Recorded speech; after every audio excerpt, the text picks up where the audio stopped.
బాబాయ్ వాళ్ళు చచ్చిపోయిన అనుకుని పోయినట ముసైతాను చచ్చిన నిలిపోయినాకు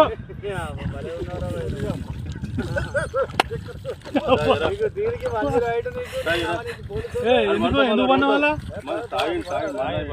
కాయ పండుకున్నా ఎందుకు అనుకున్న వాళ్ళ ఈ చల్లదనానికి ఎండకు చేయలేక కన్నీకి ఓడిపోయి వచ్చిన గెలవలేక ఏం చేసావు 10 రోజుల నుంచి గణేట్ చేత నాతో గట్టించి నా కష్టం దోచుకొని గణేట్ రాయ్ నాకు అంటే డబ్బులు ఇచ్చారు కానీ క్షమ